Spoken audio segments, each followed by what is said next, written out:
इमसाल दूसरा बाब। ऐ मेरे बेटे, अगर तू मेरी बातों को कबूल करे और मेरे फरमान को निगाह में रखे, ऐसा कि तू हिकमत की तरफ कान लगाए और फहम से दिल लगाए, बल्कि अगर तू अकल को पुकारे और फहम के लिए आवाज बुलंद करे और उसको ऐसा ढूंढे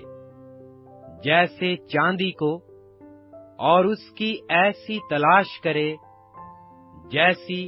पोशीदा खजानों की, तो तू खुदावंद के खौफ को समझेगा और खुदा की मारिफत को हासिल करेगा, क्योंकि खुदावंद हिकमत बख्शता है। इल्म और फहम उसी के मुंह से निकलते हैं और रास्तबाजों के लिए मदद तैयार रखता है और रास्त रो के लिए सिपर है, ताकि वो अदल की राहों की निगहबानी करे और अपने मुकद्दसों की राह को महफूज रखे। तब तू सदाकत और अदल और रास्ती को, बल्कि हर एक अच्छी राह को समझेगा, क्योंकि हिकमत तेरे दिल में दाखिल होगी और इल्म तेरी जान को मरगूब होगा। तमीज तेरी निगहबान होगी, फहम तेरी हिफाजत करेगा, ताकि तुझे शरीर की राह से और कजगो से बचाएं, जो रास्तबाजी की राह को तरक करते हैं, ताकि तारीकी की राहों में चलें,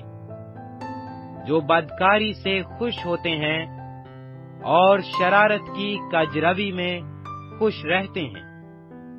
जिनकी रवशें ना हमवार और जिनकी राहें टेढ़ी हैं, ताकि तुझे बेगाना औरत से बचाएं, यानी चिकनी चुपड़ी बातें करने वाली पराई औरत से, जो अपनी जवानी के साथी को छोड़ देती और अपने खुदा के अहद को भूल जाती है, क्योंकि उसका घर मौत की उतराई पर है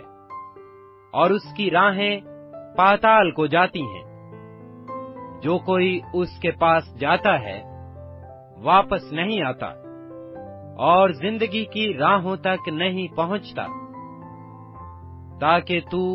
नेकों की राह पर चले और सादिकों की राहों पर कायम रहे,